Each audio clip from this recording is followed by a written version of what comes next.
And right now, today's TMJ4 is hosting a domestic violence phone bank. The number to call is running at the bottom of your screen. And we want to help those in need.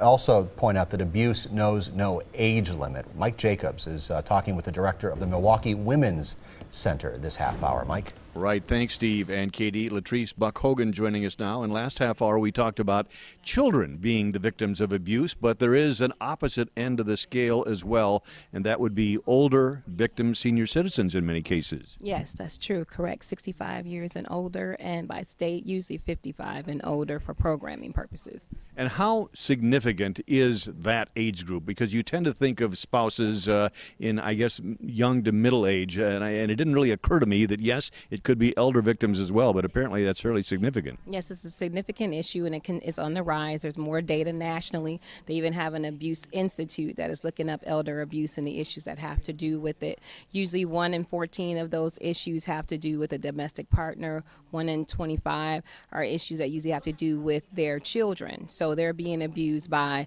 their children, their grandchildren, caregivers, the spouse, and we've seen quite a few incidents lately with individuals that are being abused by the children's significant other. Is that right? So what advice do you have for them?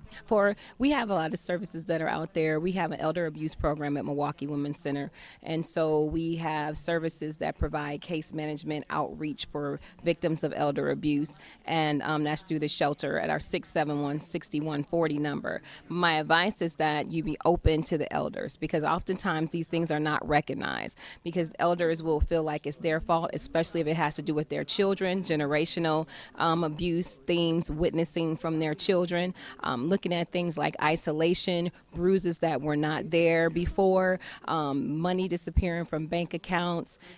Oftentimes they feel like they're so isolated that they don't talk about it often, and they are being abused by individuals that they love. Yeah. And so this is not something like a regular incident where someone could just leave their home, because most of the time they own their own home, yeah, and the individuals are living with them. And these are long-term relationships, 50 years or more, and they're love relationships. And when it's caregivers, there's fear oftentimes. Fear of, what if I do a report? Will there be retaliation by the caregiver and things like that? Important for them to know that help is available as well. Yeah, Latrice Buck-Hogan, thank you very much for coming in and help raising awareness about this very important topic. We'll be here until 7 o'clock tonight, 967-5417. Back to you guys in the studio.